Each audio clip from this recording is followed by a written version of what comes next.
Hi, I'm Zane Lamprey. Let me tell you about my job here. I travel the world and explore drinking cultures in different countries. I go there and I drink. And it's also sort of my job to, other than the drinking, to, actually, that's pretty much it. I drink a lot.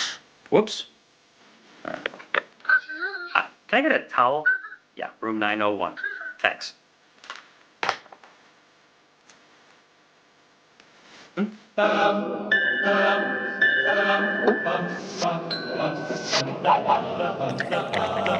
Every night, in every city around the world, it happens. People pour into local watering holes to, well, drink. It's my mission, that's me, to traverse the globe, getting to know these different people and their drinking customs. Bellying up to the bar, and with any luck, making some new friends.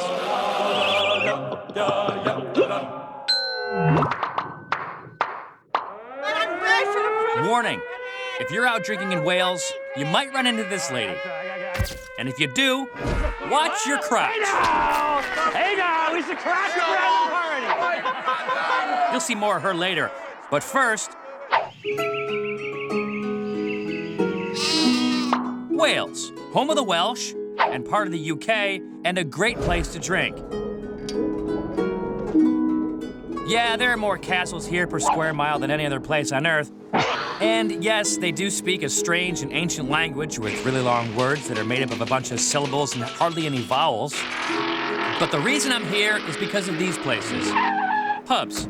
And there's definitely no shortage of them here in Wales.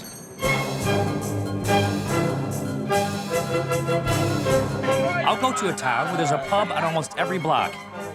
I'll get my hands on a professional beer drinker's beakers. I think your job's made up. Excellent. Excellent. And we'll answer some questions. So are you the guy that's traveling around drinking in bars? No. Do they really serve this stuff at room temperature over here? And can a breakfast called cockles and lava bread cure a hangover? Find out when we go 3 sheets to Wales. Let's kick off this drinking binge. I'm gonna hurt myself. I don't say either one. By the way, if you think these kids are crazy for rugby, wait till you see the grown-ups.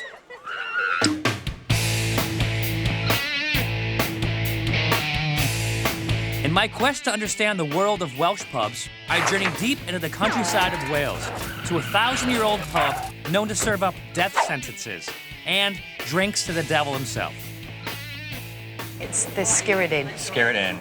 And we're in Wales, of course. Yeah. And what part of Wales? Just outside Abergavenny in Monmouthshire, and in the village called Llangfehangel Crwcorny. Yeah, I didn't get any of that, but I'm gonna take your word for it. Okay. While talking to Samantha the barmaid, as she's called over here, I learned the word pub comes from the phrase public house. In the old days, townspeople would gather in public houses, or pubs, to eat, socialize, and drink beer. Public houses were also used as a location for resolving public matters. In fact, people would come here to watch criminals get hanged. The first hanging was recorded at being 1110. Okay. So there's records of, the building being here since then. And so pubs back in those days had hangings at them. Not all of them. Okay. All right. Well, I guess just the lucky ones. Today, you can still see the rope burns on the crossbeam from the hangings. They say there's been roughly about 180 people hanged here over the years, and apparently many a times they would get the people that had committed lesser crimes to actually do the hanging. And that's creepy. That's so creepy. Speaking of creepy, they call this thing the Devil's Cup. Folklore has it that you keep the devil at bay by offering him an occasional fill. You can all breathe now. Everything's fine. On a more lighthearted note, Samantha gives me a bottle of the kind of spirits I like. Penderyn. Penderyn, which is a Welsh whiskey, which is delicious, that she gave me. Enjoy. Thank you very much. Penderyn whiskey is the only commercially available whiskey made in Wales today. This little country building is where it's distilled. If you were to take a swig of Pandaren, you'd notice it tastes a lot like Jack Daniels. And that's no coincidence. Even though the whiskey industry in Wales is small, it is the birthplace of a much larger whiskey bourbon industry in the States. Mr. Jack Daniels was a Welshman, Okay. but I'm not that up on the history of him. I believe it was 18th, 19th century. The chapels came to be in Wales, Right. and sort of people were not drinking as much, and therefore a lot of the distilleries shut down, and the industry sort of moved to the Over southern, your way. Yeah. to Tennessee, where Jack Daniels was founded. So the American bourbon industry has Welsh roots. Okay, so a pub where people were executed. Gross. But enough history. I'm ready to party. And I hear that one of the best places to do that is in a coastal village with a very strange name. In the 1100s, the Normans from Normandy settled here and named the town Mumbles. And they named the town after those two peaks right there, which they thought looked like boobs. Mumbles being their word for boobs, this being the town named after boobs. There you go. Let's go drink. Mumbles is probably best known for two things. Well, yes, but two other things as well. First, Catherine Zeta-Jones grew up here. And second, it's the site of a world-famous drinking pilgrimage called the Mumbles Mile. On any given day, you're likely to find people hopping from pub to pub along a stretch of road that's about a mile long and littered with pubs. Here it's not about what you drink.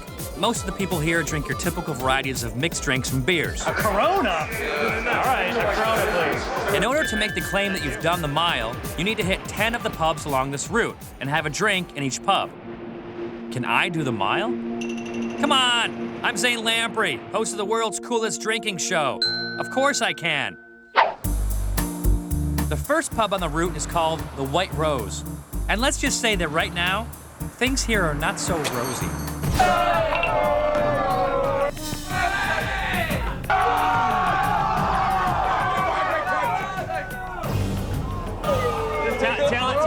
Tell us what we're watching here. Watch some rugby. Yeah? What's the game? Yeah, what? Well, tell what's the game? What game is it? Rugby. I know what game is it, but tell us who's playing. Wales famous froggy bastards. That would be the local slang for French people. We're gonna beat the fuckers. And France just went up by 2? They're up 5 now. Oh, they're up by, oh, well, they're... In the end, Wales loses. But despite the letdown, there are still some people in good spirits, especially my new friends, John and Tom. So we were just watching the game, the match. Tell us about it. France lifted at the end. Yeah. But win or lose, we're on the boost. Even though the Wales game is over, rugby fans continue to watch the next game, Ireland and England. Ireland scored! That's Ireland. Because we don't like England. Okay. I'm half Irish, half Welsh. Yeah. With Celtic. Yeah. English. You know. A bunch of wankers. Enough with the regional squabbling. Let's get back to business. Be good. Thanks, guys. Love you, Miss Dubai. Cheers. One pub down, 9 to go. Coming up, I meet a self-proclaimed, unofficial Mumbles Mile record holder. You must have been just pissed drunk after that, huh? And later, check out this guy. His job is almost as cool as mine. No, it's a real job, very important part of the process.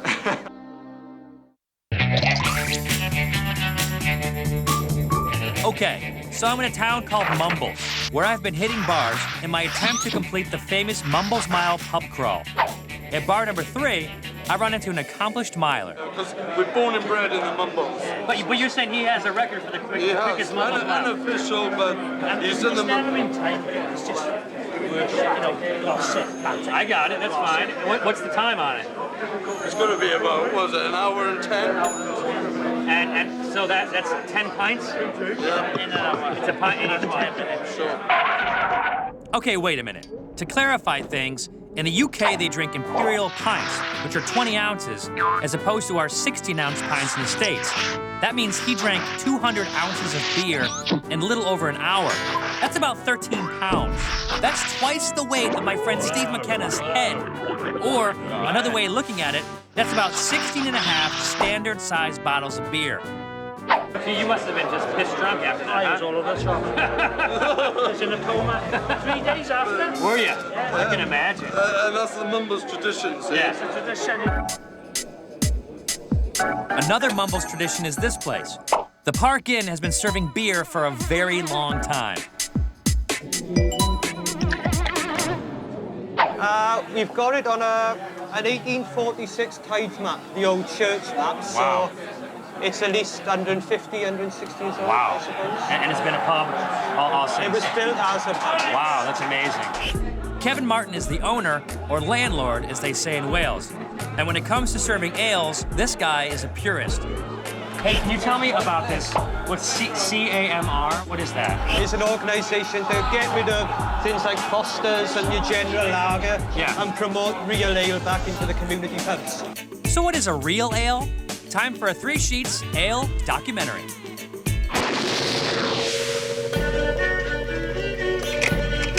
Let's start with a definition of ale. Ale is a type of beer that is top fermented, meaning it uses yeast which floats during fermentation, rather than sinking to the bottom. So-called real ales are ales that are not pasteurized, meaning they continue to ferment inside the casks they're served from. All right, so now that we know what ale is, let's meet some people who actually make the stuff.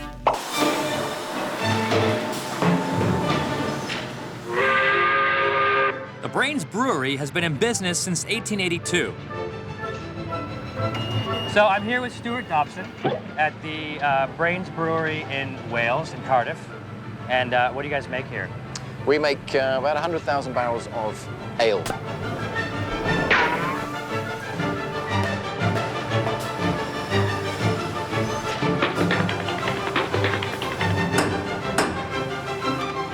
The thing about cask ale is that it contains live yeast, which generates alcohol from the crushed barley ingredient. What pasteurization does is cease that process. As opposed to real ale, there's a little bit of yeast left in the barrel, which keeps working, which gives it conditioning, a nice appetizing bubble.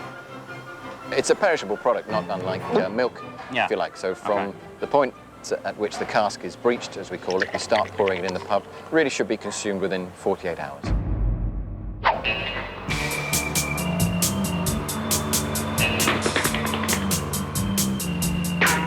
Here's a guy with a cool safety vest. I mean, job. Almost as cool as my job. This man's job is to drink beer. Yeah, at this stage in the process, we monitor the trueness to type of the product. Okay. So we test each batch that we produce against our sort of reference for what the product should taste I like. don't know if this is a real job or if you just made this up. No, it's a real job, very important part of the process. Sure. Can I be the the organoleptic product. fill out is the what we application? call Can I be the guy? Do you have a guy that sits around and drinks? It's a very long list. You want to so way down. Yeah. Can I try your job? You can if you like. Let me see how, because I don't know if I'll be able to get the hang of it. This point. Yeah, that's pretty good. Let me just, you know what, Stuart was talking, so I'm gonna have to. Now he's laughing, Stuart, come on, they're gonna be here all day. Did you say something while I was doing that? No, I didn't. All right, because somehow I'm getting distracted. I'm gonna have That one's fine, but I might have to come back here later. There's a few more to do, yeah? Yeah, exactly. The Brains Ale has a distinct malty flavor. And that's no surprise when you consider what it's made from. Okay. This is malt, barley? Yeah, this you might recognize if you eat muesli as a breakfast cereal. Yeah. It would be a constituent part of. I have muesli when I have trouble. I'm constipated, right? I mean, that's the muesli. Well, beer has that conducive effect as well. Oh, it's, fantastic! Very good for bowel. I used to drink coffee to have a BM. Now I can just have a beer. Absolutely. This is great. This is so informative. Back at the Park Inn, I try my hand at pouring one of these so-called real ales. The casks that they come in are not pressurized, so you have to pump them by hand. So you're not using gas to get the beer. There's no gas going into the beer. Okay. The gas that's in the beer is the natural state. That's a hard pull, man. So there's no carbon dioxide in it. No additives, no preservatives, absolutely. It's as close you get to organic beer. Yeah. While pouring these traditional ales, I have to ask, is it true that the proper way to serve ale here is at room temperature? That's definitely not true either. And it hasn't been for a long time? No. Okay. Okay, So there you have it. The next time someone tries to tell you that people drink beer at room temperature in the UK, tell them it's BS. Tell them you saw it here on 3 Sheets. But enough on the finer points of ale. Out on the main strip, the mile is gaining momentum. I'm trapped here on a corner, and there's a bunch of milers eager to get their 15 minutes of fame. Batman. Generic Batman, everyone. Coming up, can I get away from these people and get on with the mile?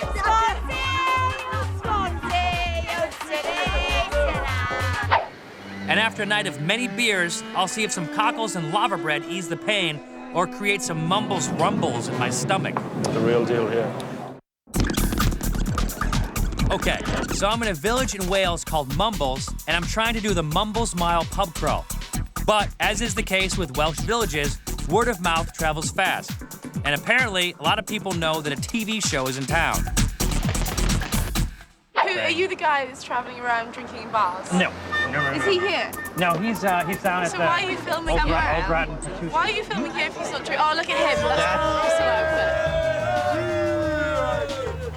So are you guys doing the Mumbles Mile? Yeah. You know what? There was 3 of you. I turned around and then there's about 7 of you. We're all one together, camera. Can you do me a favor? Can you guys each give me a word that means drunk? No. In Welsh? I'd say like... In Welsh? Oh, no, not like Welsh. Just like a slang. Easy. Like I'd say smash or something like that. Okay, I would Go. Blotto. Oh, that's a good one, Blottoed. Oh, Hissy-eye. Steamsy. Tamiado. What is that? Drunko. I say Steamin's a good one. Trolley-eye. Charlie, you know what I say? Steve McKenna.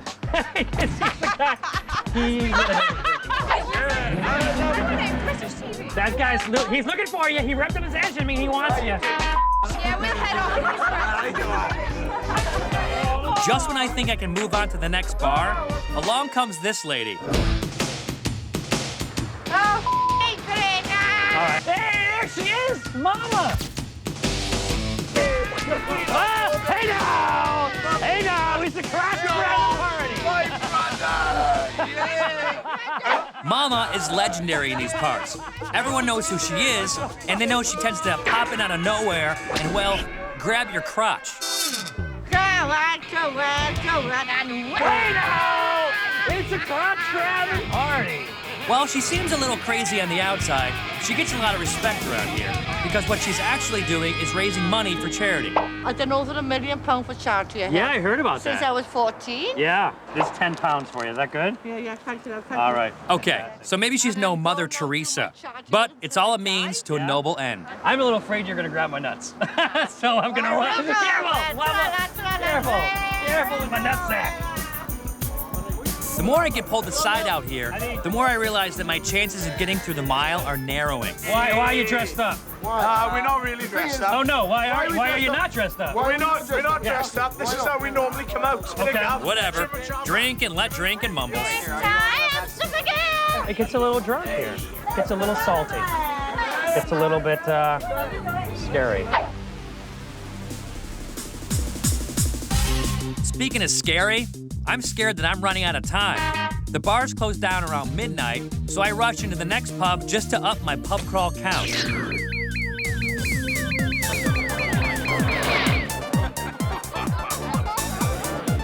This place is hopping, but the clock is ticking. Okay. So I haul ass to the one and only Antelope. When in Mumbles, you absolutely must go here. This bar was a favorite watering hole for the one and only hard-drinking poet, Dylan Thomas. He said an alcoholic is just a person that you don't like that drinks as much as you do. That's Dylan Thomas said that. Do not show all these tapes. All is going well for me. I'm at my 6th pub and still going strong. But suddenly, my Mumbles world comes crashing in. It's last call at the Antelope, and I still need to squeeze in 4 more stops.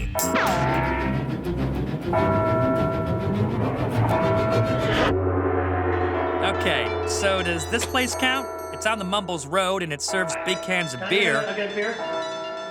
At this closing hour, I'll take what I can get. I'll just drink it right here.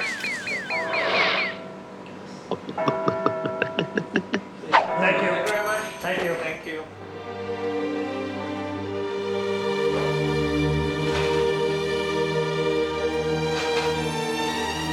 The streets are empty and the bars are closed.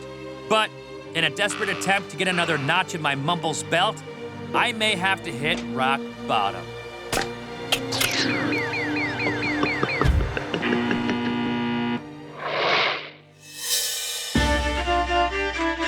So there you have it. 8 stops, if you count the Chinese restaurant and the garbage can. Time was my only enemy. And Mumbles, I assure you, I will be back to avenge this defeat. Even though I didn't get to 10 pubs, I drank a lot. When you host a TV show about drinking, bartenders are generous. And the next morning, I'm definitely feeling the Mumbles rumble.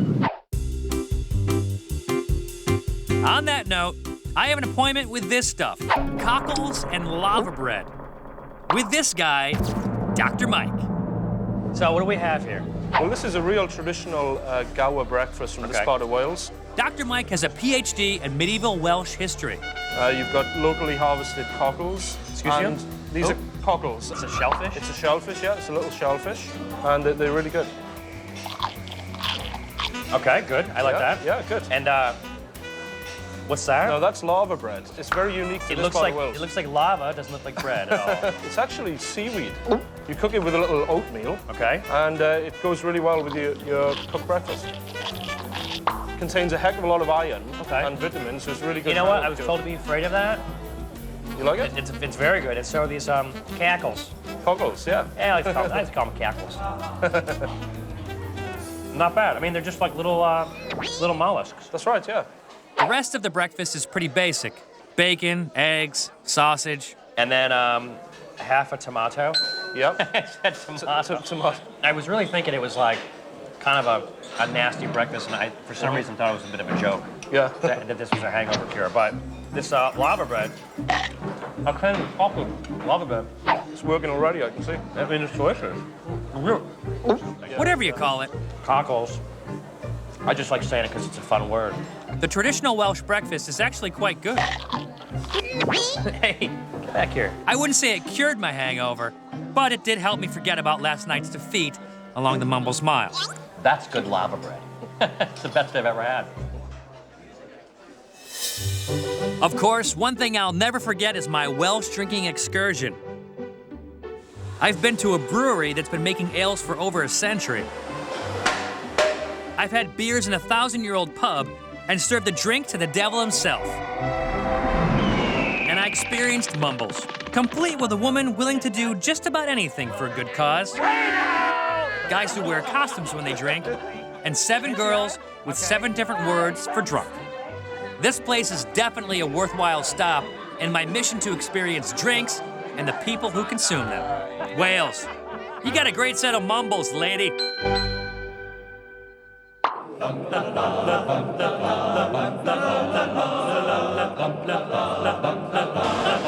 still gonna kick your ass! I'm getting it. Come on. Come on!